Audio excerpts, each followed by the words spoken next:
Papa Dudut. Magandang araw po sa inyong lahat. Ako nga pala si Hilda, edad 50. Gusto ko lang ibahagi sa inyo ang nabuong pagmamahalan sa pagitan namin ng nakarelasyon kong si Ruel. Mas matanda ng 5 taon sa akin. Isa na akong biyuda bago ko pa makarelasyon si Ruel. 25 anyos ako nang biglang pumanaw ang asawa kong si Banjo. Siya ang una kong nakarelasyon. Siya ang una kong inibig. Wala kaming naging anak dahil nasa unang taon pa lamang kami ng pagsasama ng siya'y bawian ng buhay. Kaya laking hirap para sa akin na makalimot sa nangyari. Ang bata kong nabiyuda. Wala man lang kaming anak na makakasama ko sana noon habang nagluluksa.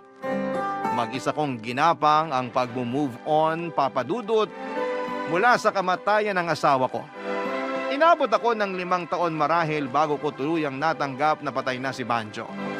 Pero hindi ibig sabihin noon ay nakipagrelasyon ako. Ilang beses na akong inudyukan ng mga kakilala ko na maghanap na ng mapapangasawa ko habang bata pa lamang ako. Pero pilitin ko man ang aking sarili, hindi ko pa rin magawa yon. Inisip kong si Banjo na ang una't huling lalaking iibigin ko. Natanggap ko na ngang tatanda na lamang akong dalaga. Pero nagbago ang lahat ng pananaw ko sa pag-ibig nang makilala ko si Ruel.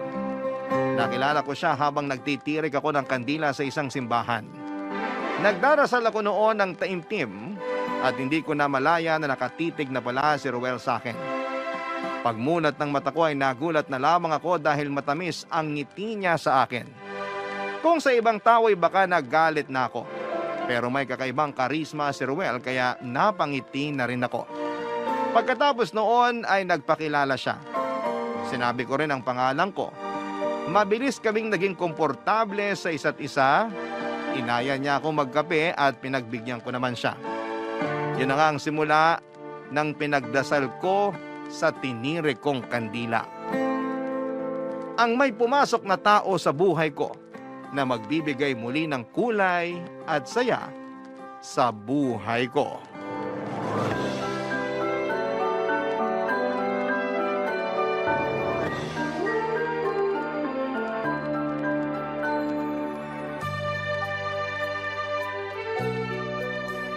Naalala mo pa ba nung una tayong nagkakilala? Paano ko ba makakalimutan? Buwan-buwan ata pinapaalala mo sa akin. Ayaw mo ba? Kasi gusto ko lang namang maalala lagi. Masyado ka palang sentimental, no? Akala ko kami mga babae lang ang ganun. Nagiging sentimental ang isang lalaki kapag napaibig ng todo ng isang babae. So tanggap mong napaibig kitang todo? Walang halong pambobola. Pero ikaw ang pinakaminahal ko sa lahat ng mga babaeng dumaan sa palad ko. Mukhang napakarami ng babaeng dumaan sa palad mo. Mukhang pati sa talampakan mo may dumaan din. Pinagseselosan mo ba ang mga babae sa nakaraan ko? Hindi naman. Kaya lang parang ang dami mong minahal noon. 3 lang ang nakarelasyon ko noon. Yung unang nobya ko, kaklase ko nung high school. Yung ikalawa naman, nakilala ko sa probinsya namin. Panandalian lamang yun. Buong summer lang kami nagkaroon ng relasyon. At ang pangatlo, Si Marilyn, ang napangasawa ko. Nakwento ko naman na dati sa'yo, di ba? hindi buo. Ay, baka pagsilosan mo, ha? Kayong mga babae, laging may issue sa mga ex namin. Ikaw ba walang issue sa dating asawa ko? Ano pang i-issue ko ron? Nakakasabong na niya si San Pedro sa langit. Pinaubaya ka na niya sa akin. Balikan natin si Marilyn. Magkwento ka tungkol sa inyo. Basta hindi to pagmumula ng away natin, ha? Alam mo namang mahina ako sa pagtatalo. Hindi nga. Gusto ko lang talagang malaman kung bakit hindi kayo nagkatuluyan. Kasi darating ka pala. Hindi mo maliliko ang usapan sa pangbobola, ha? Oo na, ikaw talaga. Sa kolehiyo kami nagkakilala. Nagsimula kami bilang magkaibigan. May mga niligawan ako noon pero di naman ako nagustuhan. Tapos, napansin ko na okay naman si Marilyn. mabait at maganda. Maganda rin naman ako, di ba? Nagsisimula ka na atang magselos. Huwag na lang natin tong ituloy. Hindi ako nagseselos. Gusto ko lang manggaling sa'yo na maganda rin ako. Aba may nagsabi bang pangit ka? Baka lang kasi hindi ka nagagandahan sa akin. Ikaw ang pinakamaganda. Mas maganda kaysa kay Marilyn? Oo naman. Mas minahal mo ako kaysa kay Marilyn? Aba oo. Kung totoong mahal mo ako, ituloy mo ang kwento mo. Ay nako, kayong mga babae talaga. Ang hilig manghalungkat ng nakaraan. Hindi ko naman nahahalungkatin lahat. Yung mga importanteng detalye lang. Yung makakatulong para makilala kita. Makilala ako o makilala si Marilyn? Pareho. Naging magkarelasyon na kami pagkatapos namin sa kolehiyo. Nabuntis ko siya agad. Agad-agad? Hindi naman sinasadya yun. Pareho kaming lasing galing sa isang graduation party ng kaibigan. Tapos? Tapos, napilitan kaming magpakasal kasi pulis ang tatay ni Marilyn. Natakot ako, syempre. Saka, para na rin sa ikabubuti ng anak namin. Gaano katagal kayo nagsama? 10 taon. Tapos, umayaw na rin kami pareho. Marami kaming di na pagkakasunduan. Tapos, di pa namin kayang i-handle yung anak naming may espesyal na pangangailangan. Kaya mas lalo kaming nalayo sa isa't isa. Hindi ka ba nangihinayang na nagkahiwalay kayo? Nung una, oo. Sino ba namang gustong mahiwalay? Saka naaawa ako sa anak namin. Kaya gusto ko sanang hindi kami magkahiwalay. Pero ayaw na talaga ni Marilyn. Wala na rin ako nagawa. Kung babalikan ka niya ngayon, tingin mo... Hindi ako babalik sa kanya. Andito ka na. Sapat ka na. Napatitig ako sa mga mata ni Roel nang bitawan niya ang mga salitang yon. Mga salitang nagdala ng kakaibang saya at kilig sa puso ko. Hindi ko yon pinahalata sa kanya, baka lumaki kasi ang ulo. Hinaplos ko na lamang ang pisngi niya at saka humalik sa kanya, papadudot. Niyakap niya ako at saka hinalikan sa noo. Sa ganong posisyon ay nakontento na ako. Masaya pala talaga ang pakiramdam na may nagmamahal sa iyo. Kung napaaga lang sana ng dating si Ruel, sana mas mahaba pa ang pagsasama namin. Pero naisip ko na tama lang ang pagkakataon na dumating siya sa buhay ko. Dahil baka kung mas maaga ko siyang nakilala ay baka hindi pa handa ang puso ko noon. At baka naitaboy ko pa siya. Ganon din siya sa akin. Nasabi niya na matagal siyang nawala ng gana sa relasyon after ng hiwalayan nila ni Marilyn. Hindi siya nakipag-date hanggang sa tingin lang siya sa mga babae noon dahil nakafocus siya sa mga anak nila ni Marilyn.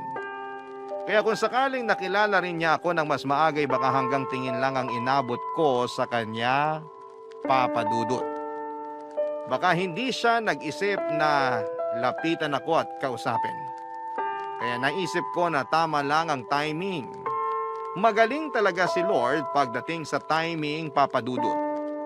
Kaya buong puso ang pasasalamat ko sa Kanya dahil pinaubaya niya sa akin ang lalaking magbabalik ng pag-ibig sa puso ko.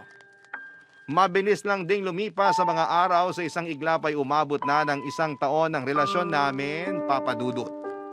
Dahil yon ang unang taon namin bilang magkasintahan ay plinano naming maigi ang selebrasyon namin. Nagplano kaming kumain sa coffee shop kung saan kami unang nag-date. Iniwasan namin ang lugar na yon para ireserba sa unang anibersaryo namin. Ang mga damit na suot namin sa unang pagkakakilala namin ang siyang napili rin naming isuot sa anniversary date na yon. Walang kasing saya ang puso ko. Umabot na kami ng 1 taon, papadudot.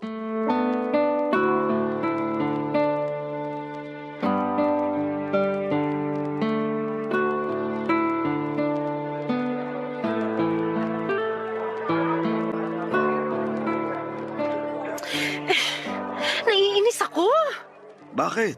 Iba yung kulay ng lipstick ko ngayon sa lipstick na ginamit ko nung una tayo nagkita. Huwag mo nang problemahin yun. Di ko naman pansin. Gusto ko kasi lahat ng kolorete sa mukha ko hanggang sa panty ko nung unang pagkikita natin ay gamit ko ngayon. Parehas ba yung panty na gamit mo noon at ngayon? Oo naman. Medyo masikip na nga lang. Kaya huwag tayong kakain ng marami mamaya Baka sumikip lalo. Bakit naman sisikip? Ang sexy mo kaya. Parang mas sumeksi ka nga ngayon kesa noon. Papisil nga ng abs. Che! Kung kasali sa Olympics ang pangbobola, baka gold medalist ka na.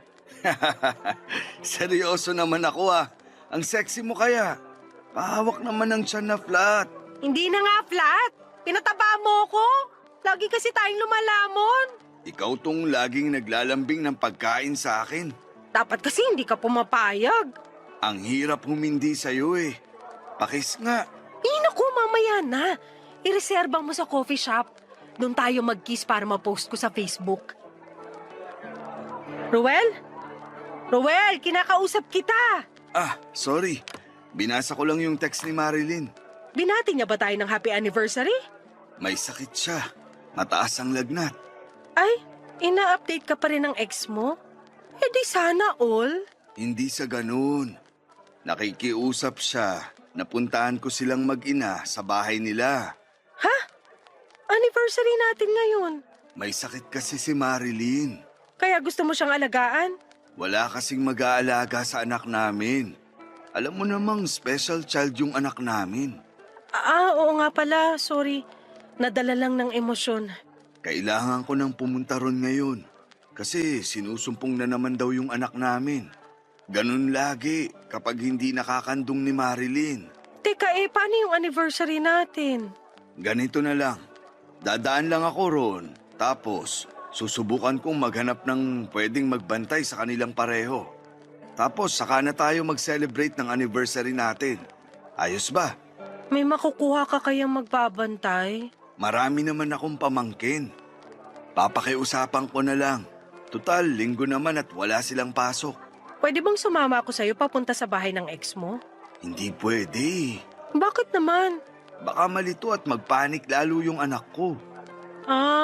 Okay. Huwag kang mag-alala.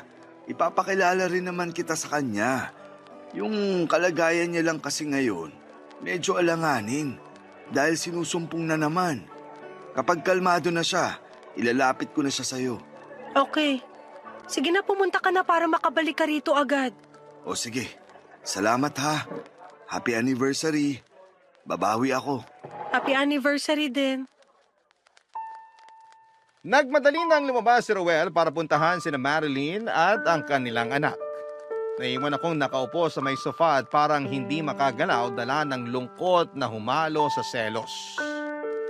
Pinilit kong intindihin ang kalagayan ni Ruel. Masakit sa akin na hindi kami makakapag-celebrate ng unang anniversary namin, pero mas kailangan siya ng anak niya.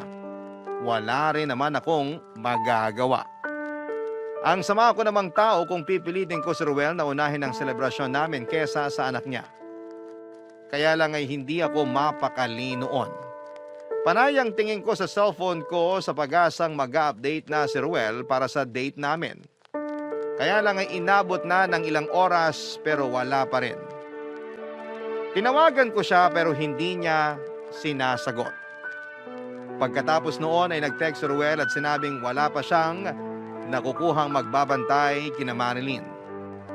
Mas lalo akong nalungkot, Papa Dudut. Nagugutom na ako noon pero ayokong kumain dahil umaasa kong makakasabay ko pa si Ruel. Bandang 6:30 na ng hapon nang tumawag si Ruel at humingi ito ng pasensya sa akin at sinabing alanganin na siyang makahanap ng magbabantay sa mag-ina niya. Kaya ron daw muna siya magpapalipas ng gabi at babalikan niya ako bago maghating gabi para mag-order na lang daw kami ng kakainin para makapag-celebrate pa rin kami ng anniversary namin. Doon ako naiyak, Papa Dudut. Nag-thumbs up na lamang ako at hindi na rin siya sumagot pa dahil mukhang naging busy na rin siya sa pag-asikaso kina Marilyn, Papa Dudut. Nagmadali ako lumabas ng bahay at sumakay na ng taxi. Nagtungo ako mag-isa sa coffee shop kung saan namin plano mag-celebrate ng anniversary namin. Ang tagal naming plinano yon, pero hindi pa rin natuloy. Mag-isa ko na lamang tuloy na sinelebrate ang anniversary namin sa lugar kung saan kami unang pinagtagpo ng tadhana. Napakasakit sa pakiramdam na mag-isa lamang ako doon, Papa Dudut. Barangay Love Stories. Barangay Love Stories. Papa Dudut, sinubukan naming bumawi ni Ruel ng pagkatapos ng insidenteng yon.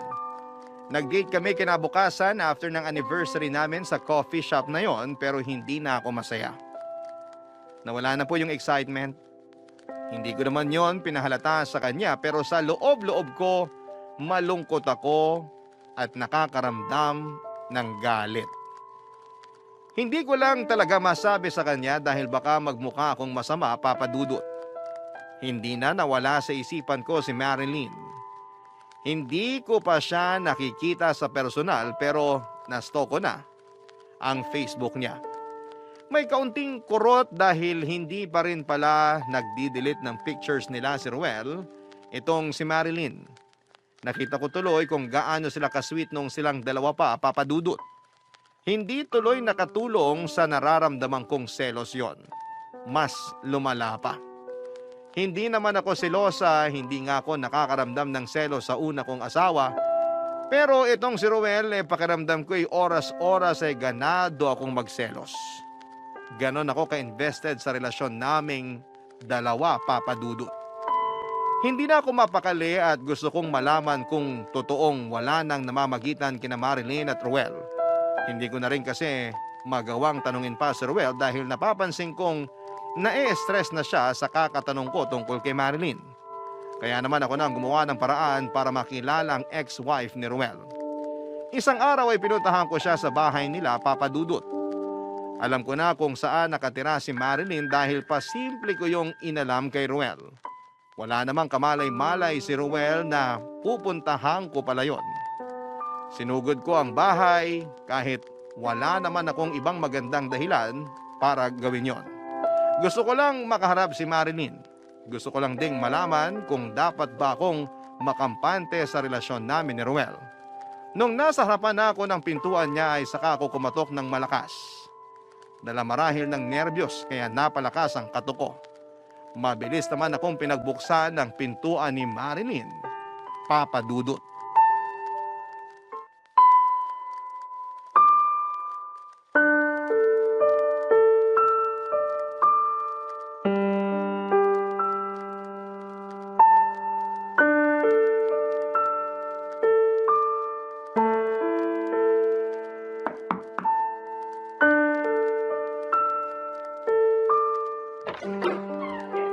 Ano yun?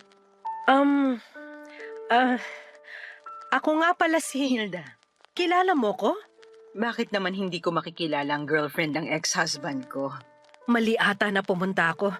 Pasensya na sa istorbo. Babae rin ako. Alam ko kung bakit ka nandito. Pasok ka.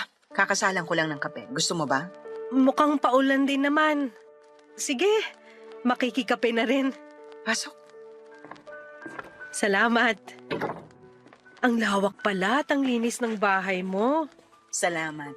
Pamana to sa akin ng magulang ko. Dito kami tumira ni Ruel nung mag-asawa pa kami.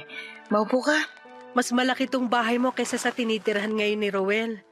Nasabi nga niya, nung umalis nga siya rito at lumipat ng bahay, nanibago raw siya. Pero mukhang nasanay na rin siya ngayon sa studio type apartment niya. Konti lang din naman kasi ang gamit niya. Masaya na yun na may kama at TV. Naku, sinabi mo pa. Kung hindi pa ako dumating sa buhay niya, hindi pa siya bibili ng mga plato at ibang kubyertos. Mabuti pala't dumating ka sa buhay niya. Hindi ko nga napilit na kunin niya na lang yung mga plato at baso na niregalo sa amin nung kasal namin eh. Di raw niya kailangan kasi umu-order lang siya palagi. Oo nga pala, kinasal kayo. Pasensya ka na kung hindi pa kami annulled ha. Ewan ko kung nasabi na sa'yo ni Ruel na sinimulan na namin dati. Kaya lang, nagkaroon ng problema sa kalusugan ng anak namin. Kinailangan namin ng malaking halaga para sa maintenance niya. Kaya hindi na muna namin tinuloy yung annulment. Pero wag ka mag-alala. Nagsabi naman na siya sa akin na gusto niya na ulit ituloy. Talaga? O di ang saya mo. Ito lang ba ang kailangan mong marinig para mapanatag ka sa relasyon niyo? Medyo. Huwag ka nang mahiya. Ganyan din naman ako sa naging karelasyon niya bago ako. Pinagselosan at pinagdudahan ko rin. Kinausap ko yung babae at naging okay naman. Nawala na yung alinlangan ko. Hindi na ako nagselos after nun. Kaya sinasabi ko sa'yo na iintindihan kita. Salamat ha. Medyo hindi lang kasi ako mapakali nung nagkalagnat ka at kinailangan kang puntahan ni Rowel. Nasabi nga rin niya sa akin yan. Alanganin siyang puntahan ako kasi anniversary niyo raw.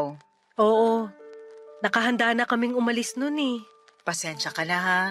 Kung lagnat ko lang, kaya ko sanang tiisin eh. Pero sinusumpong kasi yung anak namin. Hindi na ako mapanatag. Kaya nakiusap na ako sa kanya na puntahan ako. Naiintindihan ko.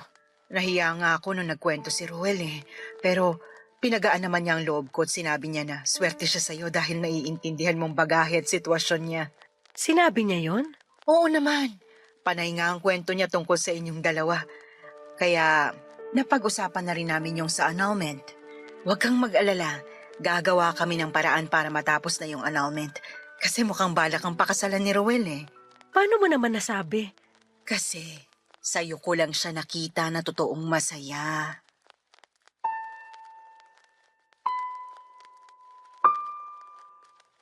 Papa Dudut, totoong nag-init ang pisngi ko sa mga sinabi ni Marilyn. Dala ng hiya at dala ng kilig. Hiya dahil nagawa ko mag-isip ng hindi maganda tungkol sa kanila ni Ruel.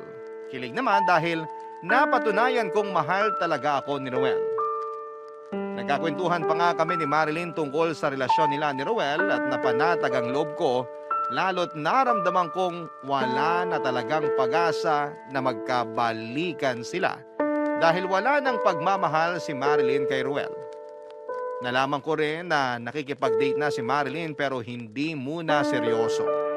Hindi rin kasi siya mapakali kung tama ba na makipagrelasyon siya dahil baka hindi yon matanggap ng anak nila. Napatanong tuloy ako sa kung paano ang magiging sitwasyon ko sa anak nilang dalawa. Nakiusap naman si Marilyn sa akin tulad ni Ruel na kapag stable na ang kalagayan ng anak nila ay pwede na akong iharap at ipakilala. Naintindihan ko naman yon. Hindi madali para sa mga magulang na ipaliwanag sa kanilang anak na hindi na sila buo bilang pamilya at merong bagong mga karelasyon ang kanilang mga magulang. Nagpaalam na rin ako kay Marilyn nang marinig kong umiiyak na ang anak nila. Nagmadali na akong umalis. Nang hinatid na ako sa pintuan ni Marilyn ay inabot nito ang cellphone number niya sa akin. Sinabi niya na lumabas naman daw kami minsan para mas makilala niya ang bagong stepmom ng anak nila ni Ruel. Napangiti ako at tinanggap ang kanyang cellphone number. Pagkatapos noon ay naging regular na kaming magkausap ni Marilyn. Panay lang ang kantsawa namin tungkol kay Ruel. At napag-uusapan din namin ang tungkol sa kanyang anak. Masaya siya na may nakakausap siya tungkol sa anak niya. Natuwa naman ako at pinagkakatiwalaan niya ako pagdating sa bagay na yon, Papa Dudut.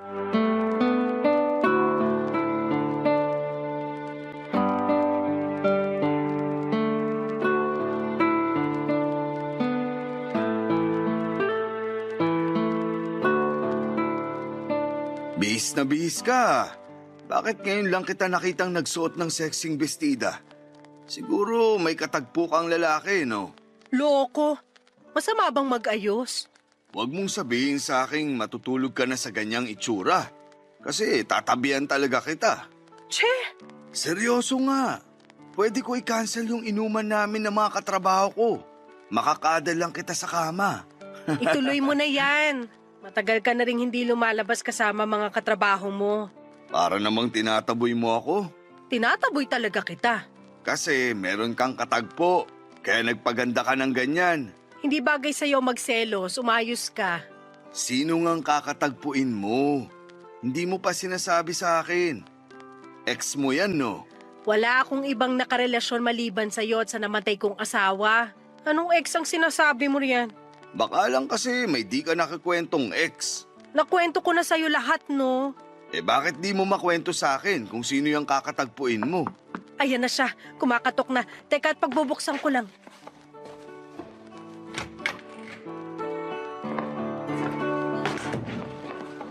Marilyn, Hello, Roel. anong ginagawa mo rito? Siya ang katagpo ko. Siya ang dahilan kung bakit ako nagsuot ng pulang bestida. Kay Marilyn, nagpaganda ka? Bakit, Hilda? Hindi ka ba nagpapaganda para kay Roel? Malimit. Kapag may kailangan lang ako sa kanya. Bakit niyo ako pinagkakaisahan? Kasi ganun ang gawain ng mga mag-BFF. At magkaibigan na kayo nang di man lang sinasabi sa akin? Kailangan ba? Oo. Kasi boyfriend mo ako at ex-husband ako ni Marilyn. Di pa rin counted. Saan kayo pupunta? Saka paano yung anak natin? Nasa pamangkin ko. Siya na munang nag-aalaga. Hindi na kita nasabihan kasi gusto talaga kitang sorpresahin ngayon. Planado namin to. Tinatraidor nyo na ata ako. Naku, last month pa. Last month pa kayo magkaibigan? Ang dami mong tanong, kaya kita iniwan eh.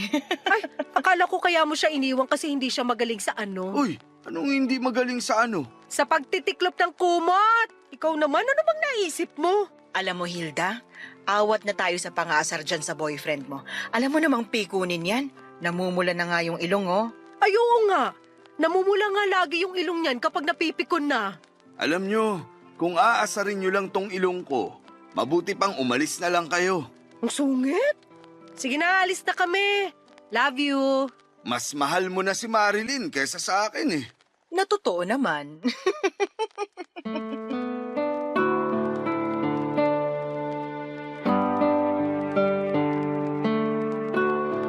Natatawa na lamang ako sa naging usapan namin ni Ruel at Marilyn. Walang ilangan, kahit nabigla si Ruel sa nalaman sa amin ay hindi naman siya nagalit. Siguro ay ayos din sa kanya na magkaibigan kami ni Marilyn para hindi na siya ma-stress kung pinagseselosan ko ba ang ex-wife niya. Nawala na lahat ng selos at duda ko mula nang nakilala ko si Marilyn. Mula nung naging kaibigan ko siya ay napansin kong marami kaming pagkakaparehas sa mga gusto at ayaw. Kaya naman mabilis lang din talaga kaming nagkasundo. Kaya napadalas na rin ang pag-chat-chat namin sa bawat isa. Minsan nga ay nakakalimutan ko ng replyan si Ruel dahil katsikahan ko si Marilyn. Madalas na rin akong lumalabas ng bahay kasama si Marilyn. Doon nanibago si Ruel. Alam niyang hindi ako palalabas na tao maliban na lamang kung may importanteng okasyon. Hindi naman masamang bagay yon. Masaya nga ako na nakakahinga na ako sa labas, hindi tulad dati na hindi ako komportable. Dati kasi saglit lamang ako sa labas, pero noong nakakasama ko na si Marilyn, mas nag-e-enjoy na ako na maglamrienda. Ganon pala talaga kapag maayos at maganda ang kasama mo. Hindi na kasi kami lumalabas ng mga dati kong kaibigan. Dahil may mga pamilya na sila na kailangang asikasuhin, inigaya ko na si Ruel lang ang meron ako. Ganon din si Marilyn. Nasabi niya sa akin na bihira rin siyang lumabas-labas dahil natatakot siyang iwan ang kanyang anak sa iba. Pero naging masaya siya at mas relax mula nang lumalabas kaming dalawa. Malaking tulong daw ang pagdating ko sa buhay niya dahil kahit papaano ay nabawasan ang nararamdaman niyang lungkot at stress na nagmumula sa pag-aalaga sa kanilang anak ni Ruel, Papa Dudut. Barangay Love Stories. Barangay Love Stories. Papa Dudut, nagpatuloy ang pagkakaibigan namin ni Marilyn. Nagtanong ako kay Ruel kung ayos lang ba sa kanya ang mga bagay na yon. Sinabi nitong wala naman daw problema sa kanya at masaya nga siya na nagkakilala kami at naging magkaibigan. Maganda raw yon para hindi na siya mahirapan pa sa sitwasyon ng anak nila. Nakilala ko na rin ang anak nila, Papa Dudut, pero ako na mismo ang nagsabi na huwag munang sasabihin na ako ang bagong karelasyon ni Ruel. Sinabi ko na ipakilala lang muna ako bilang isang kaibigan. Alam kong napanatag kahit papaano sina Marilyn at Ruel sa naging desisyon ko. Alam ko kasing hindi pa sila ganon kahanda para ipaliwanag sa kanilang anak ang relasyon namin ng tatay niya. Hindi rin naman isyo sa akin kung hindi pa ako makilala bilang karelasyon ni Ruel. Napamahal na rin ako sa anak nila, lalo't mabait ito at malambing. Parang nagsisi nga ako na hindi ako nagkaroon ng anak dahil parang gusto ko na pero alam kong sa edad ko ay imposible na. Inayos na rin ni na Marilyn at Rowel ang annulment nila, Papa Dudut. Mas lalo ako naging masaya kahit mabagal lang ang usad ay walang problema sa akin. Ang importante ay inaasikaso na nila. Nagpautang na rin ako ng dagdag para sa gagamitin sa annulment dahil medyo may kalakihan ang kailangan nila. Alam kong kailangan din nila ng pera para sa anak nila kaya tumulong na rin ako. Total para sa akin ay isa na kaming pamilya. Ako, si Rowel, Marilyn at ang kanilang bibong anak. Masarap sa pakiramdam na nagkaroon ako ng pamilya. Hindi ko kasi agad naranasan yon noong namatay ng biglaan ng dating asawa ko. Hindi rin ako lumaki sa maayos na pamilya kaya kina Marilyn at Rowel ko totoong naramdaman ang pagkakaroon ng pamilya. Mas lalo tuloy tumibay ang friendship namin ni Marilyn. Sobrang komportable na kami sa isa't isa na kaya na namin magtanong ng mga hindi komportableng mga katanungan sa bawat isa.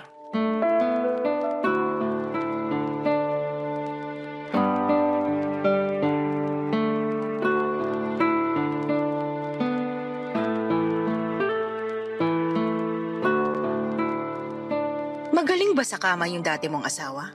Talagang ganyan na yung mga tanungan natin ngayon?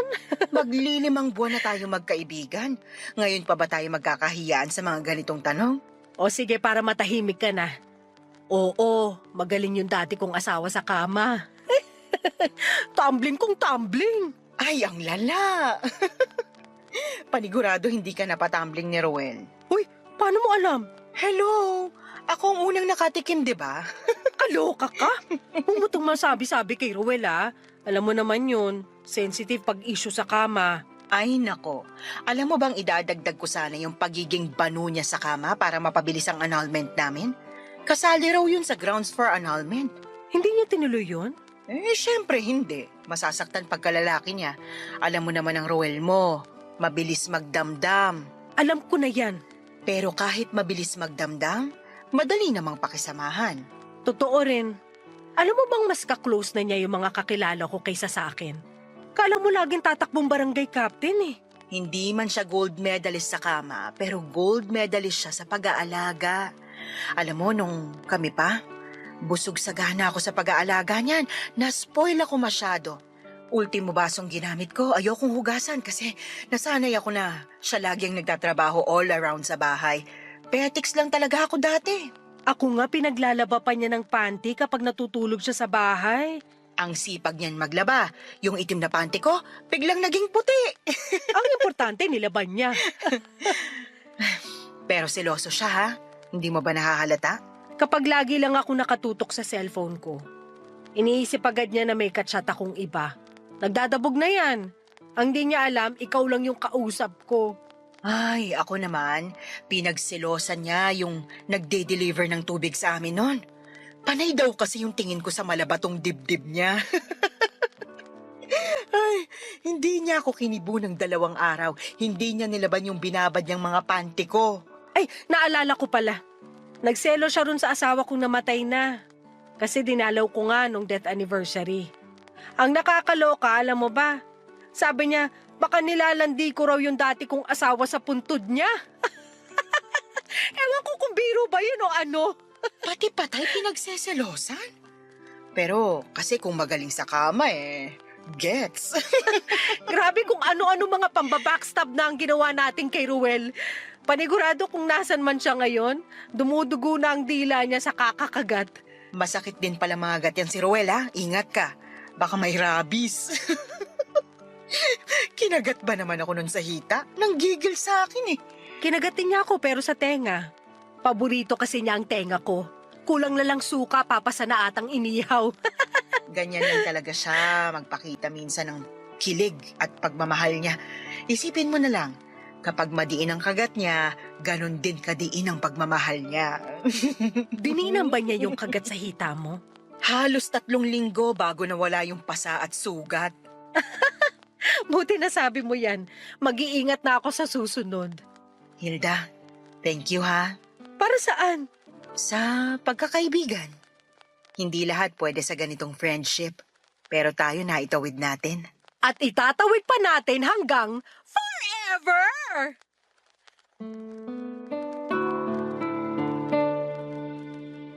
Naiyak ako habang nag-uusap kami ni Marilyn. Kahit balahura ang pinag-uusapan namin at walang preno ay ayos pa rin. Ganon kami katotoo sa mga usapan namin at sa mga sarili namin. Isang bagay na na-appreciate ko kay Marilyn, Papa Dudut. Kaya kong magpakatotoo sa kanya at hindi ko kailangang itago kung sino at ano ako. Ganon din siya sa akin, Papa Dudut. Kaya kaming dalawa ang naging sandalan ng bawat isa lalo na kapag na-stress na kami sa buhay. Hindi naman ako pinagbawalan ni Ruel. Suportado talaga niya ang friendship namin. Kahit madalas, mas nakakasama ko pa si Marilyn kesa sa kanya. Paminsan-minsan nagsiselo si Ruel dahil mas marami akong oras para kay Marilyn pero pinaliwanag ko naman sa kanya na nananabig ako sa feeling na meron ulit kaibigan. Para akong bumata at para akong bumalik noong college ako. Hanggang isang araw ay naputol na lamang ang komunikasyon namin ni Marilyn. Sinubukan ko siyang tawagan pero hindi niya sinasagot. Inaaya ko siyang lumabas pero hindi rin siya nag-reply. Tinanong ko si Ruel pero maski siya ay walang alam sa nangyayari kay Marilyn. Tinawagan din siya ni Ruel pero hindi rin ito sumasagot. Kaya naman minabuti kong puntahan sa bahay niya. Gusto kong samahan noon si Ruel pero sinabi kong mas magiging komportable si Marilyn kung ako lamang ang pupunta. Baka kasi may pinagdadaanan ito at alam kong sa akin siya komportableng magsabi noon. Nag-half day na lamang ako sa trabaho para mapuntahan siya. Nakailang katok ako sa pintuan niya pero hindi siya sumasagot. Umikot ako sa bahay niya para puntahan ang bintana ng kwarto niya at doon ako kumatok. Andun siya. Nagkukulong. Napilitan siyang lumabas para kaharapin ako. Binuksan niya ang pinto ng bahay at pinapasok ako sa loob, Papa Dudut. Nabahala ako sa itsura niya nang makaharap ko na siya.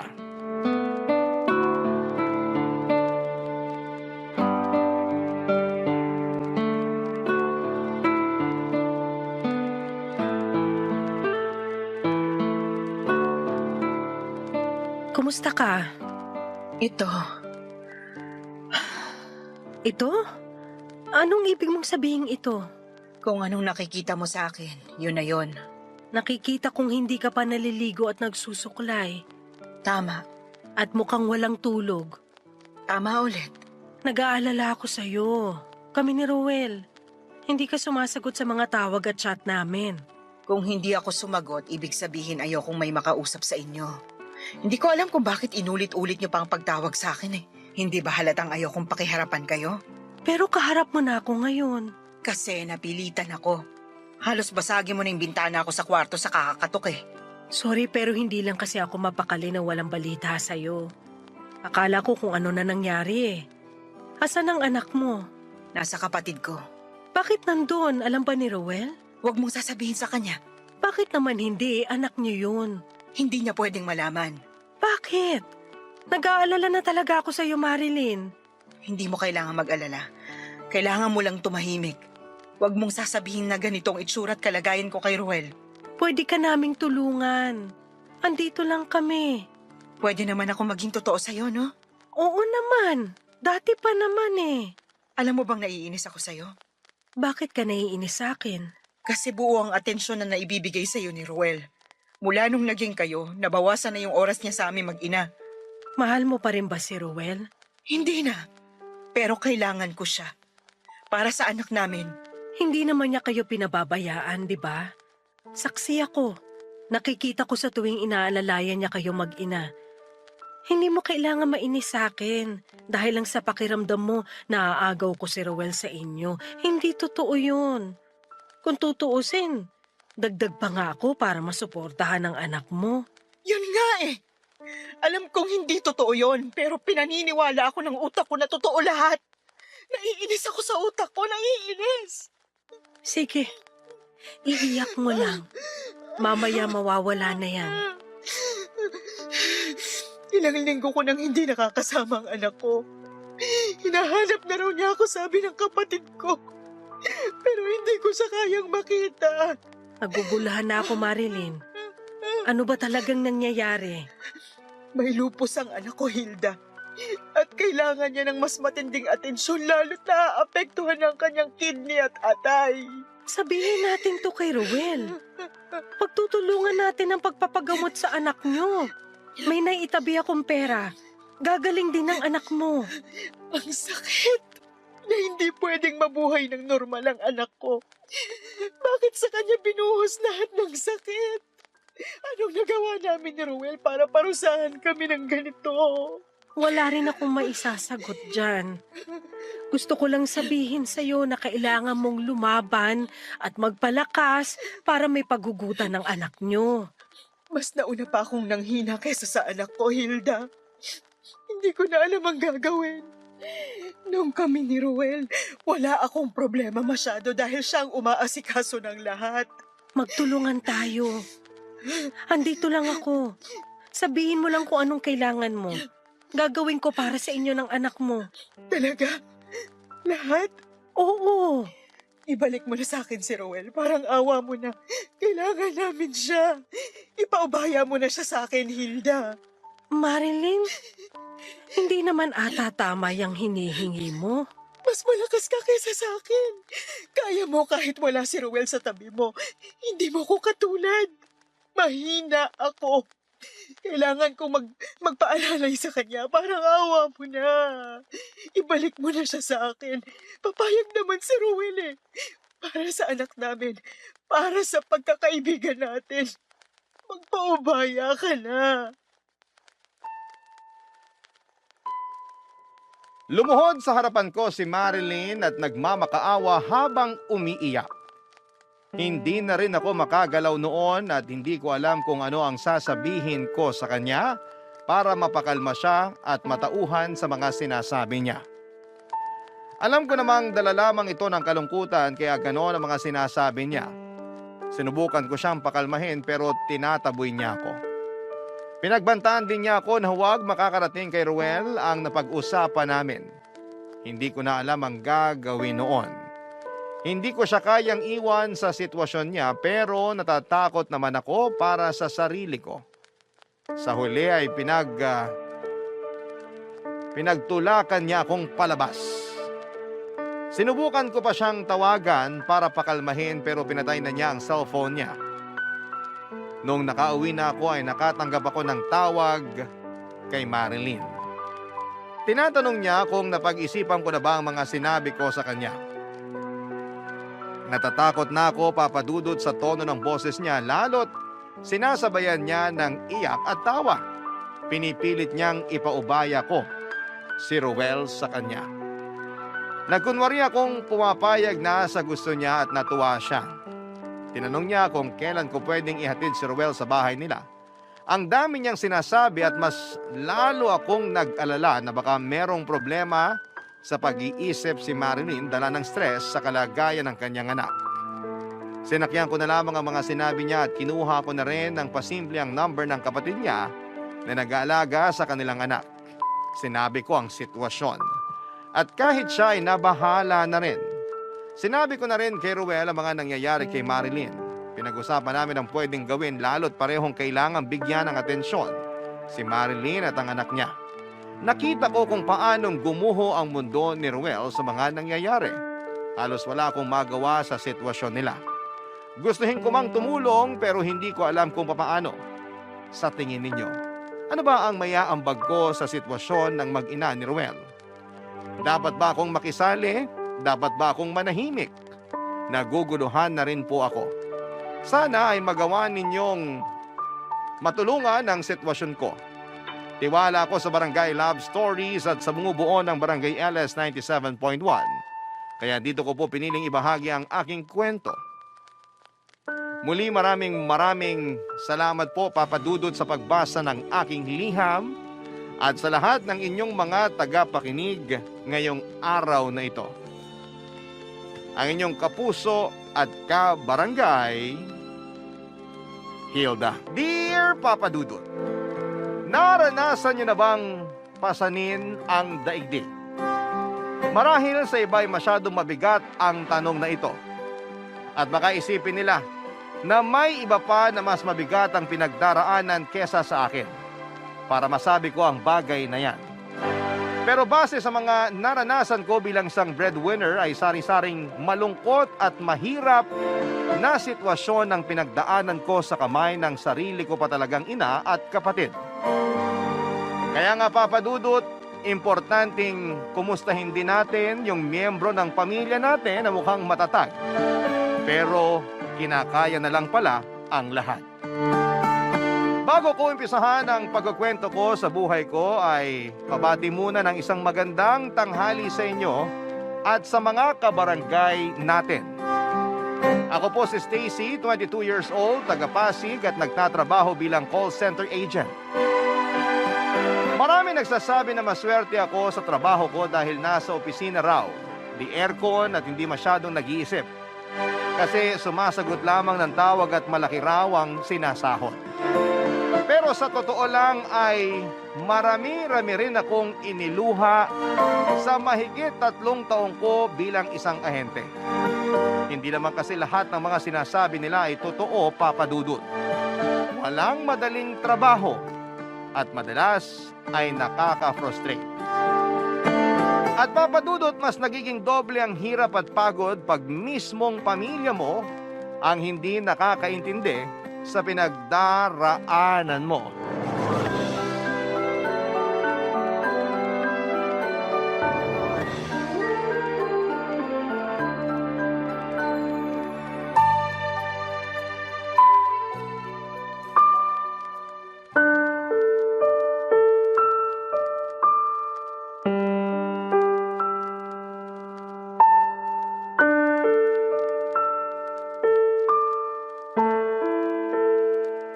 Stacy! Stacy, nak! Gising! Nay, bakit po? Anong bakit po? Siyempre may kailangan ako sa'yo kaya kita ginigising. Pero parang katutulog ko lang kanina tapos ginising niyo na ako agad. May hirapan na naman ako nitong makatulog eh. Eh di magpatugtog ka na lang o kaya makinig ka nung ASMR ba yun para mabilis kang makatulog. Dami mo pang sinasabi dyan, akala mo naman krimen ang paggising sa'yo. Pagod lang po ako sa trabaho, Nay. Sana maintindihan niyo. Pagod din ako sa mga gawain dito sa bahay. Pero hindi ako nagreklamo sa inyo magkakapatid tungkol sa bagay na yon. Alam mo kung bakit? Kasi responsibilidad ko yon bilang nanay nyo. Tungkulin ko yon bilang ilaw ng tahanan. Tapos ikaw akala mo kung sino ka makapagsabi ng pagod? Natural, wala namang trabaho na pasarap lang eh. Ultimong mga boss na papagod din, oy. Hirap namang magsabi ng feeling sa inyo, Nay. Dami niyo na agad sinasabi. Ako nga, tigil-tigilan mo sa ganyang mga sagutan mo, Stacy. Huwag mo rin ako nayayabangan porke ikaw ang nagtatrabaho sa pamilyang to. Saan naman po nanggaling yung niyayabangan? Wala po akong ginagawa sa inyo. Basta. Yun ang pakiramdam ko at bilang isang nanay, ang sakit sa kalooban na walang respeto sa akin yung anak ko. Ano po ba kasi yung kailangan niyo para matapos na tayo? Ano kasi, nak? Hingin ko lang sana yung perang pang tuition ng kapatid mo ngayong pasukan. Saka kung pwede, dagdagan mo naman yung allowance nila kasi kinukulang ako sa pagbabudget. Po? Ngayon na po ba yung enrollment ni Cyrus? Nak, ikaw nang bahala sa mga kapatid mo kasi ikaw lang naman ang may trabaho sa atin. Pero Nay, kulang pa po yung pera ko rito. Sa makalawa pa yung sweldo namin eh. Ha? Wala ka bang naitatabi dyan? Sinabi ko naman sa'yo na ngayong araw yung enrollment ng kapatid mo. Paano na yan? Sinabi niyo po ba? Hindi ko kasi natandaan. Ako tong nasa 40 na pero mukhang ikaw tong mas ulyanin sa ating dalawa. Pasensya na po kayo. Marami lang po akong iniisip tapos pagod pa ako madalas sa shift ko. Kaya medyo nagiging makakalimutin ako. Wala akong pakialam. Gawa mo na paraan yung pang-tuition ng kapatid mo kasi tsak mag-aalburuto yon pag sinabi kong wala kang pera. May naitabi pa naman po yata ako rito. Teka, kunin ko lang po. Sabi na meron yan eh. Ikaw pa ba? Imposibleng mawalan ka. Pang-emergency fund po to, Nay. Hindi ko nga po to dapat gagalawin kung hindi lang kailangan. Para naman yun sa kapatid mo Saka anin mo yung pang-emergency fund mo wala namang emergency. Ikaw talaga kung ano-ano yung pinagsasasabi mo. Akin na yan, dali. Akin na. Oh, ito po na yo. Okay na po ba yan? Kasama na ba rito yung sa allowance nila? Hindi pa naman po pasukan na. Enrollment pa lang. Kahit na, malapit na rin naman. Pagkatapos nito, bibilang ka lang ng 2 linggo, pasukan na. Baka po kasi magastos nyo lang kapag binigay ko agad sa inyo. Sinasabi mo bang gastador ako? Hindi naman po sa ganun, Nay. Nakakasakit ka ng loob, Stacy. Kung magsalita ka dyan, akala mo di mo ako nanay? Baka nakakalimutan mo ako nagluwal sa'yo sa mundo. Kung alam ko lang na ganyan ka sumagot-sagot, sana sinakal ko na lang yung pusod mo sa'yo. Papa Dudut, 18 anyos ako nang makapasok bilang call center agent. Yun din ang edad ng mamatay ang tatay namin. Biglaan yon at hindi namin inaasahan, lalo pa siya ang may trabaho sa pamilya. Paminsan-minsan ay tinutulungan siya ni nanay sa pamamagitan ng pagtitinda ng frozen goods na pang-ulam, pero madalas palugi at hindi tumutubo ang negosyo ng nanay ko. Magastos kasi siya at walang tiyaga, kaya naman pinatigil na siya ni tatay sa pagtitinda noong nabubuhay pa ito. Abonado pa kasi si tatay sa mga panindang hindi nababayaran ni nanay sa kinukunan nito. Hindi mayaman ang pamilya namin, Papa Dudut, pero proud ako na lahat kami ay nag-aaral noon kasama pa namin si tatay. Pero nung nawala siya ay tuluyang napilay ang pamilya namin. Kaya ako na ang nagkusang bumitaw sa pangarap kong makapagtapos ng pag-aaral, Papa Dudut. 2 buwan pagkatapos ilibing ni tatay ay nag-apply na ako ng trabaho. Pahirapan pa yon dahil kasagsagan pa ng pandemic, pero nagtiyaga ako hanggang sa may nagaya sa akin na mag-call center agent. Natatandaan ko na umalis ako noon ng bahay na kapilang ang laman ng sikmura, kaya medyo nahihilo ako bago sumabak sa interview. Pero ginawa ko pa rin ang lahat ng makakaya. Kaya naman, nakapasa. Natapos ko rin ang training at naging regular at doon na nagsimula ang pakikipagsapalaran ko bilang isang agent. Unang schedule ko pa lamang ay medyo sinubukan na ang tatag ng katawan ko nang ilagay ako sa graveyard shift. Naging pang-umaga rin naman ako, pero lagi pa rin ako napupunta sa panggabing schedule hanggang sa kusa na lamang nakapag-adjust ang katawan ko. Papa Dudut, masaya ako kasi kumikita na ako ng pera na siyang pinangtutustos ko sa pag-aaral at pambaon ng 3 ko pang nakababatang kapatid. Pero sadyang ang hirap lang mag-budget. Lalo pa at maluho ang nanay ko at ang kapatid ko na sumunod sa akin na si Cyrus.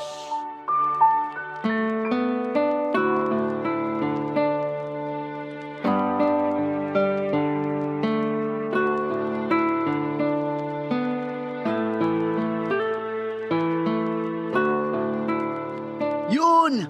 Naku, bopols naman ito. Hindi ganyan, tol. Pabuhat na nga, wala pang silbi. Hala, bakit Kainis! walang kanin? Cyrus, nagsaing ba kayo? Ay nako, hindi talaga marunong tong ugok na to eh. Cyrus, kinakausap kita. Ano ba yun, te?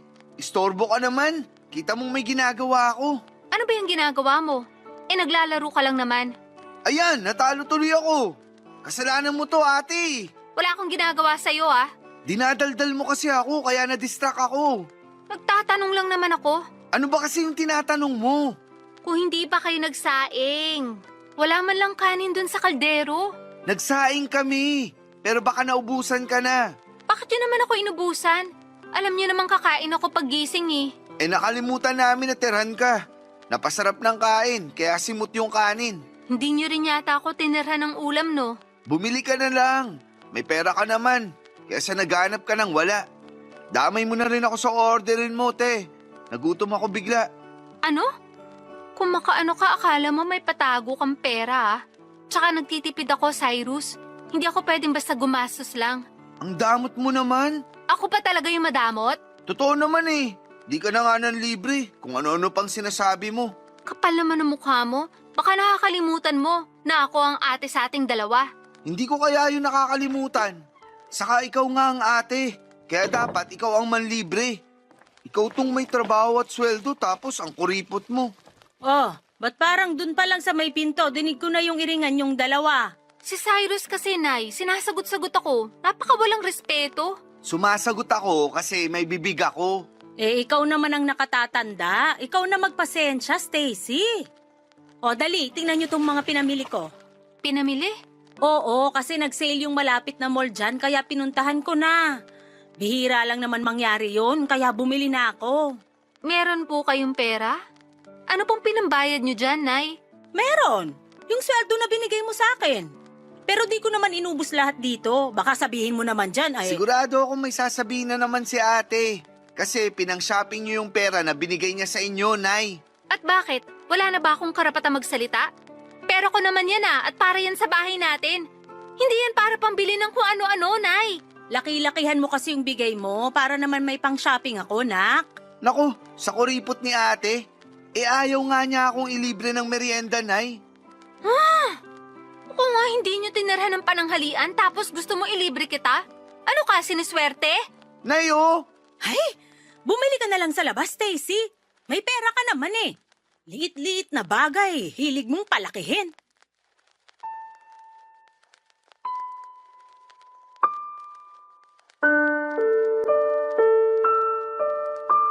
Papa Dudut, higit kanino man, sila ang madalas kong pinagsasabihan ng mga hinaing ko sa trabaho kaya umasa ako na naiintindihan nila ako. Akala ko kasi kapag mas naging open ako sa pamilya ko ay makikita nila yung pinanggagalingan ko at mauunawaan nila ang sentimiento ko. Pero nagkamali ako kasi noong araw na yon pakiramdam ko ay hindi nila ako naiintindihan. Yung nararamdaman ko ay hindi na lang simpleng tampo. Dahil lang di nila ako tinirahan ng pagkain. Higit sa dahilan na yon kung bakit ako nagdaramdam.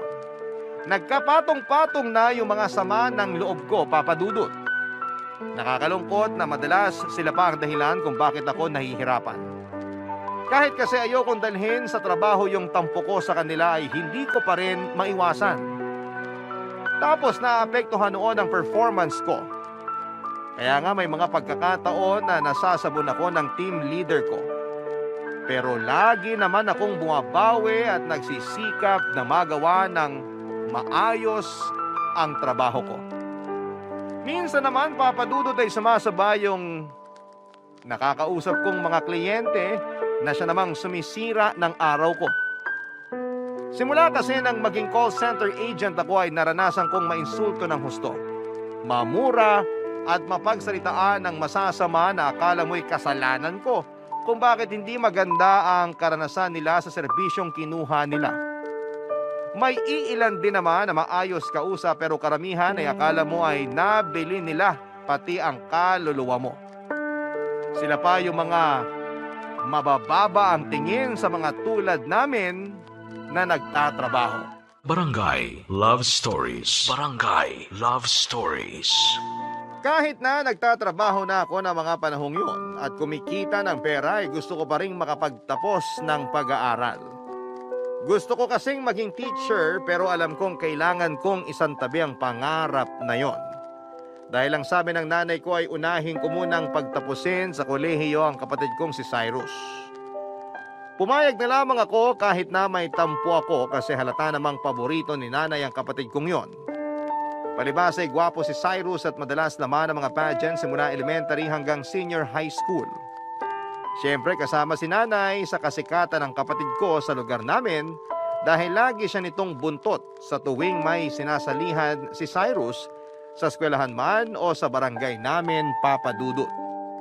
Masaya naman ako sa mga achievement ng kapatid ko kaya buwang tiwala ko na pagbubutihin niya ang pag-aaral.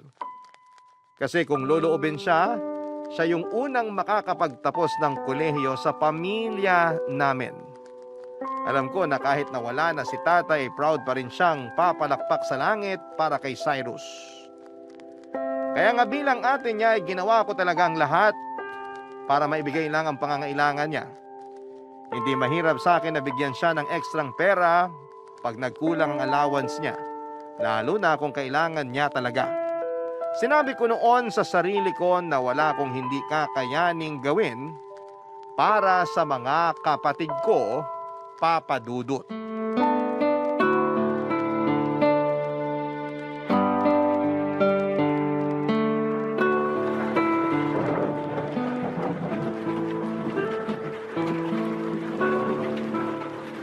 Ay, grabe naman yung ulan sa labas. Baha na dun sa may main road, Nay. Ganun ba? Eh buti nakauwi ka pa rito.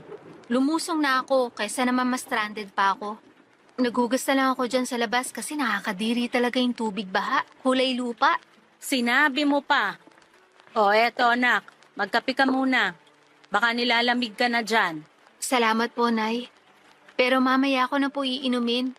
Palamigin ko lang ng konti. Ikaw ang bahala. Ito po pala yung sweldo ko, Nay. Akin na, dali. Kanina ko pa nga yan hinihintay.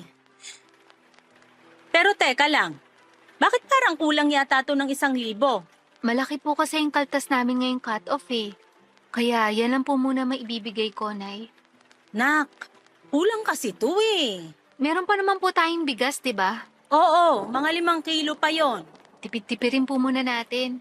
Tapos, bili na lang tayo ng ulam na hindi masyadong mahal. Para magkasya po yung binigay ko. Gusto ko pa naman sanang magnilagang baboy ngayon. Eh, ang mahal pa naman ang kilo ng karne. Sakto sana sa malamig na panahon. Pwede naman po kayong bumili ng kalahati. Tapos, damihan nyo na lang yung gulay at sabaw. Hindi kumakain ng gulay yung mga kapatid mo. Lalo na si Cyrus. Uy, nandito na pala yung maganda kong ate. Bakit bigla ka yatang bumait? Mabait naman talaga ako. Ngayon mo lang napansin? Ay naku, tigilan mo ko. May kailangan ka sa akin, no? Uy, paano mo nalaman? May salaing manghuhula ka ba? Kilala kong hilatsa ng bituka mo. Pero kung pera yan, ngayon palang sinasabi ko na wala akong maibibigay. Hindi naman pera. Laptop sana ate. Laptop? Eh, kailangan ng pera pambili niyan. Wala ako nun. Kailangan ko kasi sa pag-aaral ko eh. Baka pwede mo magawa ng paraan. Pinagsasabi mo. Hindi naman ako dumadampot ng pera sa kalsada. Ay, sige na Stacy. Huwag mo nang pagdamutan yung kapatid mo. Para naman sa school niya yun. Para mapadali ang pag-aaral niya, kaya tulungan mo na yung kapatid mo. Hindi ko naman po pinagdadamutan si Cyrus. Pero wala akong pera pambili ng laptop. Ang mahal-mahal kaya nun. Eh di utangin mo na lang tapos hulug-hulugan mo buwan-buwan para di mabigat sa bulsa. Ganon din kasi ginawa nung kumari ko para makabili ng cellphone na mamahalin. Parang ang gusto kong kumuha ng hulugan. Yan naman ang wag na wag niyong gagawin, Nay. At bakit hindi? Palagay mo sa akin, walang pambayad? Ganun na nga po. Kasi sigurado ako na ako pa rin na magbabayad nun. Kaya kung gusto niyo makunan ko ng laptop si Cyrus, wag na kayong makisabay. Tama si ate. Huwag na kayong makisabay, Nay. Naku, napakabalimbing nito. Basta sa susunod ako naman yung bilan mo, ha? Sakto kasi may gusto kong alahas. Inalok sa akin ang kumari ko. Ginto raw yon at nasasanla. Kahit yun na lang regalo mo sa birthday ko, nak.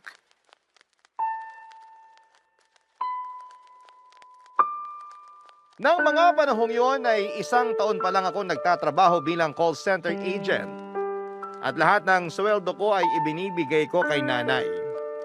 Kung may natitira man sa akin ay pamasahin na lamang at kaunting pangkain, kaya masasabi kong gipit pa rin ako at walang ipon. Pero akala yata ni nanay at Cyrus ay mayaman ako samantalang alam naman nila kung magkano lamang ang kinikita ko. Palibhasa ibigay todo rin ako sa kanila lalo na noong mga unang buwan ko sa trabaho. Masarap kasi sa pakiramdam kapag naibibigay ko ang pangangailangan nila at nakakain nila ang mga masasarap na pagkain na madalas ay sa patalastas lamang nila napapanood sa TV. Papa Dudut, hindi po ako nagreklamo na ibigay sa kanila halos buong sahod ko buwan-buwan. Pero malit na bagay lang naman ang hinihingi ko sa kanila. Yon ay ang pangunawa nila sa tuwing wala akong maiaabot na pera. Pero kahit yun lang ay hindi maibigay sa akin ng nanay at kapatid ko. Madalas ay silang dahilan kung bakit nahihirapan ang kalooban ko. Imbis kasi na pera, sama ng loob at tampo ang naiipon ko. At hindi pa talaga nakontento ang kapatid kong si Cyrus sa pagpapasama ng loob ko dahil nilubos-lubos pa niya, Papa Dudut.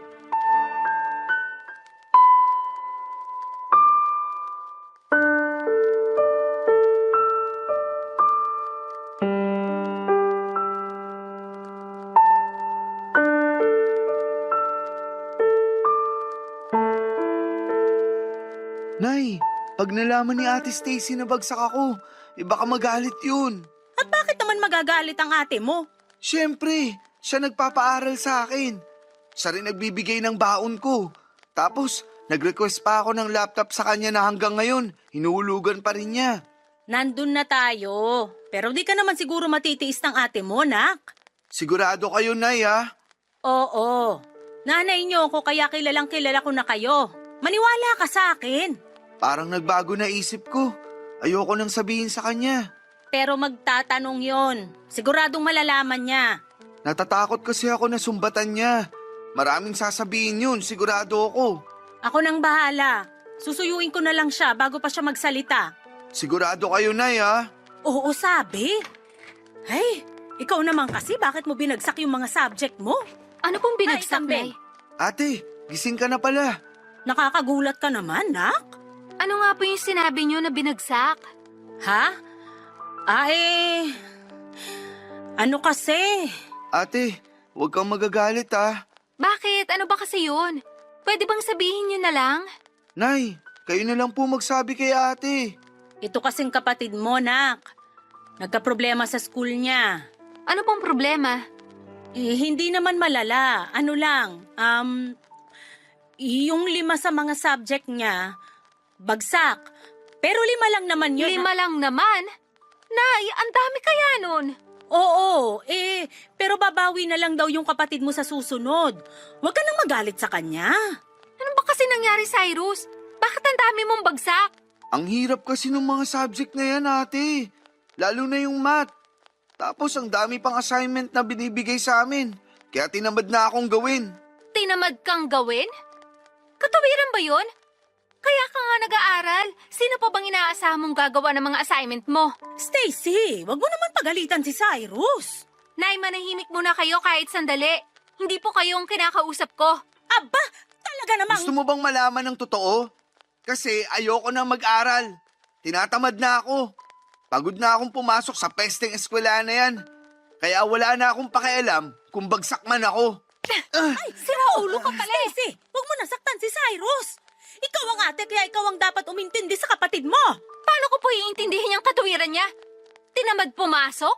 Ayaw na mag-aral? Nagpapakahirap ako magtrabaho para lang mapag-aral ko yung mga kapatid ko. Lahat ang kailangan nila binibigay ko sa abot na makakaya ko, tapos ganito lang ang igaganti nila sa akin? Sige nga! Paano ko iintindihin yun, Nay? Sa tono mo parang nanunumbat ka. Tama ba yan? Porke ikaw itong may trabaho at kumikita, akala mo kung sino ka na? Wala na bang karapatang manumbat? Kayo na ang may sabi. Ako ang nagtatrabaho at kumikita sa pamamahay na to. Kaya meron akong karapatang magalit sa pinagagagawa ng anak nyo. Ikaw, Cyrus, sinasabi ko sa'yo, pangatawanan mo yung desisyon mo dahil hindi na kita tutulungan. Sinayang mo lang yung pagtitiwala ko sa'yo. Hindi ko naman kailangan ng tulong mo eh. Papatunayan ko sa inyo na kaya kong tumayo sa sarili kong mga paa. Papadudot na iyak na lamang ako sa labis na pagkadismaya sa mga bagsak na subject ni Cyrus. At mas nadagdagan lang ang inis at sama ng loob ko sa kanya dahil sa mga baluktot niyang katuwiran na pilit tinutuwid ni nanay ng kampihan niya at konsintihin ang kapatid ko. Saan ka naman nakakita ng magulang na mas nagalit pa sa anak na nagpapaaral kesa sa anak niyang tinamad na mag-aral? Tanging nanay ko lang yata ang ganon kaya pati sa kanya ay naiinis na rin ako. Bukod doon, papadudot ay sinabihan niya pa akong nanunumbat. Kung tutuusin ay may karapatan naman talaga akong manumbat dahil pinagtrabahuhan ko ang perang pinang-aaral at pinangbabaon ng kapatid ko. Pero ang mas nang ibabaw na pakiramdam ko ng mga oras na yon ay ang lungkot, papadudot.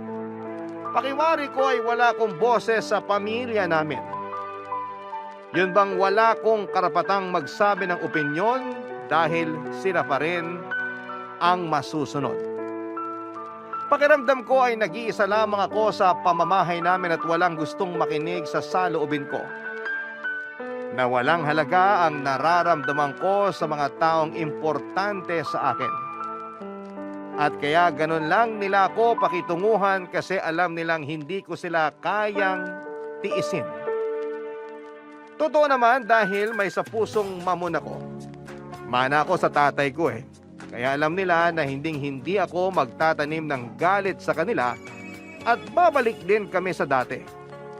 Na para bang walang nangyari kahit na masama ang loob ko. Barangay Love Stories. Barangay Love Stories.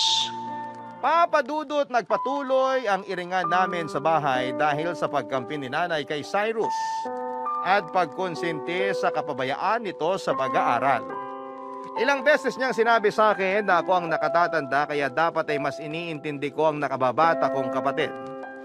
Pero nagmatigas ako dahil masama ang loob ko na hindi naman pala pinahalagahan ni Cyrus ang paghihirap ko para lang mapaaral siya.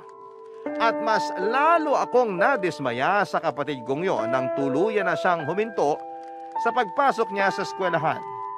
Ni hindi na niya nagawang tapusin ang senior high school niya kaya naggalit ako sa kanya. Sa kabila ng lahat ay alam kong hindi ko pa rin siya mapipilit na gawin ang bagay na ayaw niyang gawin. Kaya naman hinayaan ko na lamang siya sa kagustuhan niya at yun nga ay ang magtrabaho para kumita na ng pera. Sa isip ko ay hindi lang naman siya ang kapatid ko. Meron pa akong 2 nakababatang kapatid na pwede kong tulungang makapagtapos ng pag-aaral, Papa Dudut. Nagpatuloy ako sa pagtatrabaho kahit na nagkakasakit na rin ako dahil sa sobrang stress. Wala rin naman akong masyadong inaasahang tulong kay Cyrus dahil kahit na pareho na kaming nagtatrabaho, alam kong mas unahin niyang tulungan ang sarili niya kesa sa akin at sa pamilya namin. Hindi nga ako nagkamali dahil sa bisyo lang tulad ng alak at yosi na pupunta ang mga sinasahod niya. Ni hindi nga niya maabutan ng kahit magkano itong sinanay kaya ako ang madalas nitong hinihingan, lalo na sa panluho nito. Hindi rin nag-aambag ng pambili ng bigas at ulam ang magaling kong kapatid. Tapos, siya pa yung malakas kumain sa bahay namin. Madalas din siyang masisante sa kanyang trabaho dahil sa katamaran at pagmamarunong. Pakiramdam ko ng panahong yon ay malapit na akong mapanod sa stress dahil sa kapatid ko. At hindi pa talaga siya nakontento nung sinagad na niya ng tuluyan ang pagkagigil ko sa kanya, Papa Dudut.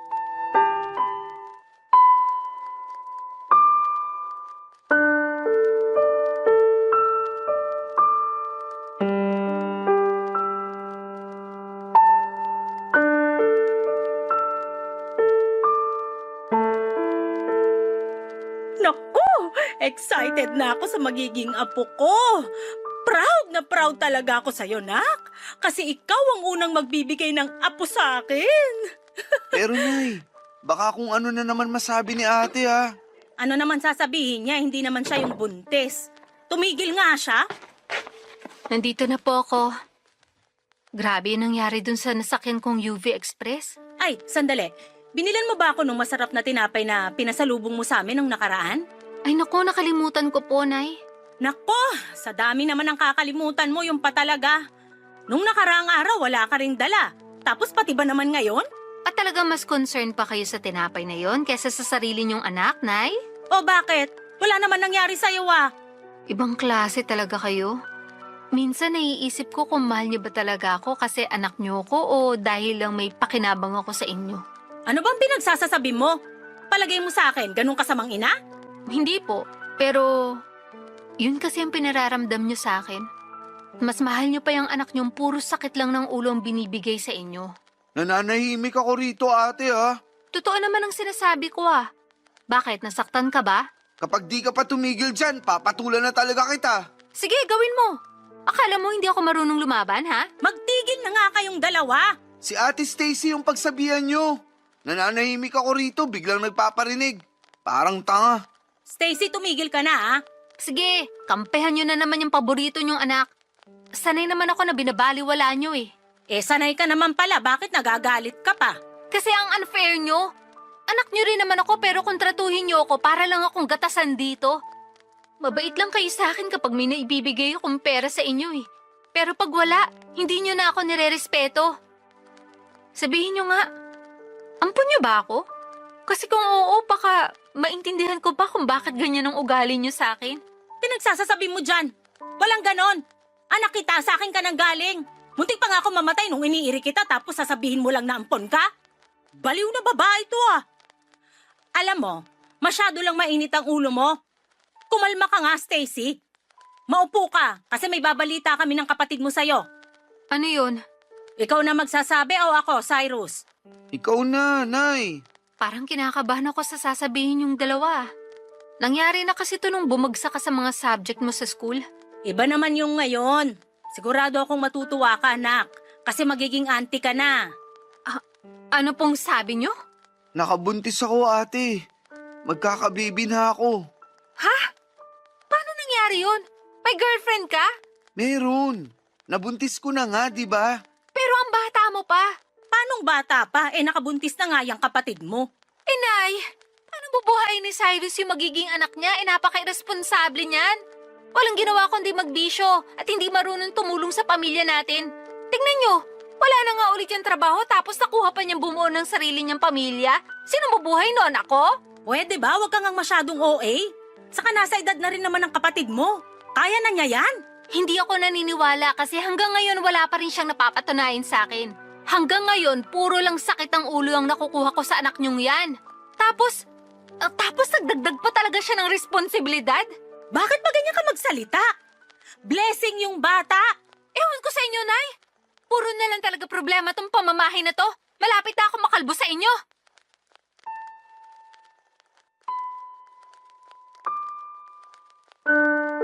Papa Dudut, paanong magiging biyaya ang isang bata kung wala ka namang kakayahang buhayin ito? Siguro kung sa iba ay blessing ang magkaroon ng anak pero para sa mismong bata ay sumpa sa kanya na isilang sa pamilya na pababayaan lamang siyang magutom at magkasakit. Nasabi ko yon dahil alam kong wala pang kakayahan si Cyrus na maging responsableng tatay. At nakikinita ko na magiging kargo ko ang dinadala ng babaeng nabuntis niya pagdating ng panahon. Wala rin akong naasahang pagkampi mula kay nanay dahil masaya siya sa pagdating ng apo niya. Masaya rin naman ako pero pagod na ako ng mga panahong yon. Kaya nga napuno na ako. Alam ko na hindi solusyon ang pagtakas sa kahit na anong problema pero paano kung pamilya mo mismo ang problema mo? Kaya kesa tuluyan akong masiraan ng ulo ay naisip kong umalis na muna sa bahay namin at mag-solo. Matagal-tagal ko na rin kasing pinag-iisipan na bumukod para naman magkaroon ako ng sariling espasyo kung saan ay pwede kong umiyak at huminga ng hindi nila hinuhusgahan. Pero walang-wala ako ng mga panahong yon, Papa Dudut, kaya humingi ako ng tulong sa kaibigan ko na kasama ko sa trabaho. Buti na lamang at to the rescue siya sa akin dahil alam din niya ang pinagdaraanan ko. Pinatuloy niya ako sa nirerentahan niyang apartment since mag-isa lamang siyang nakatira doon. Nakihati na lamang ako sa pagbabayad ng renta at sa iba pang mga gastusin. Isang buwan ko ring hindi pinaalam sa pamilya ko kung nasaan ako. Nagkataon din kasi na nalipat sa Quezon City yung trabaho ko kaya hindi talaga nila ako nahanap. Pero ako na rin ang unang kumausap sa mga nakababata kong kapatid para makapagpadala ng allowance nila sa school. Kung tatanungin ninyo ako kung ano ang nararamdaman ko na mga panahong yon, ay magkahalong lungkot at tampo pero mas nangingibabaw ang galit. Kaya nga natiis kong hindi kausapin sina Nanay at Cyrus sa loob ng 8 buwan. Hanggang sa sila na mismo ang nag-initiate na makipagbati sa akin, Papa Dudut.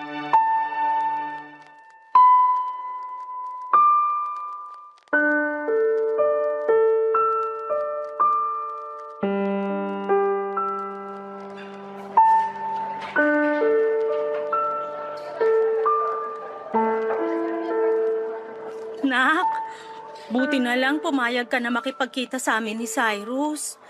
Namiss ka namin eh. Kamusta ka na ba? Okay lang po, Nay.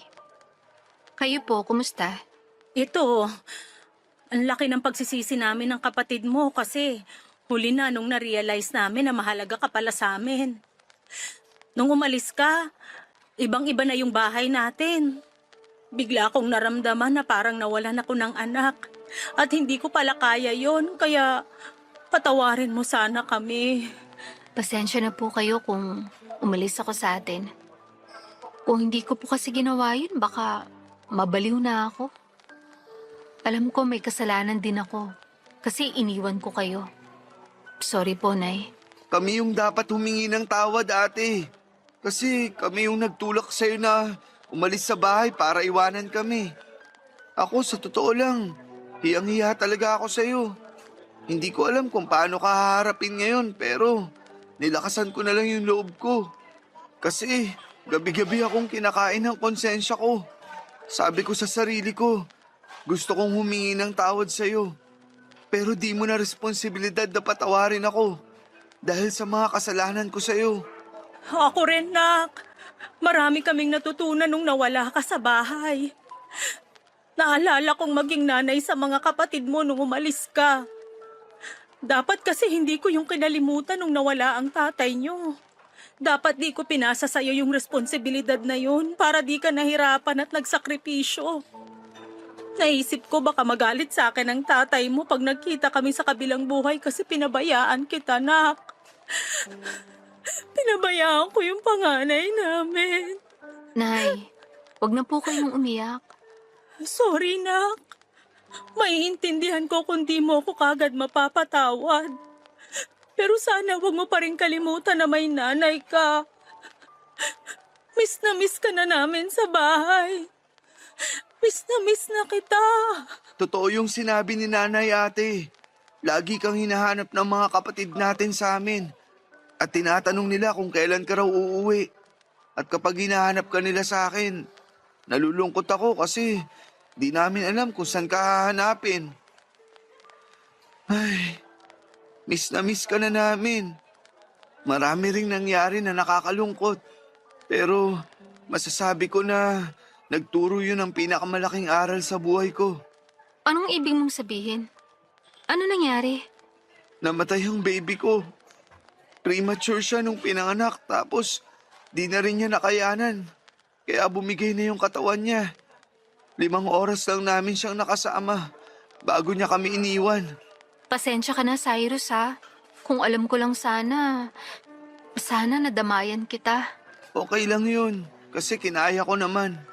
Pero mas kakayanin ko kung kasama ko kayo na pamilya ko. Pangako, hindi na ako mawawala. Nandito na ulit ako. Hindi ko na kayo iiwan. Nandito na uli si ate. Salamat, ate. Salamat talaga. Pangako rin, tutulungan na kita sa pagtataguyod ng pamilya natin. Hindi ka na mag-iisa kasi kasama mo na ako. Magsisikap ako para umasenso tayo. Ako rin tutulong sa inyo. Kasi mas maganang isang trabaho kung marami tayong gumagawa.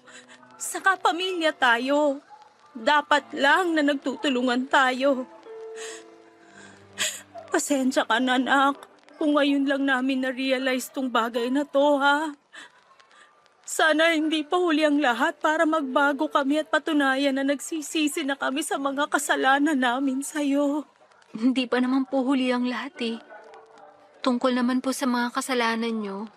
Kalimutan na natin yun kasi nakaraan na yun. Kayo na nagsabi, pamilya tayo. At ang alam ko sa isang pamilya, bukod sa nagmamahalan, nagkakapatawaran din. Kaya pinapatawad ko na po kayo.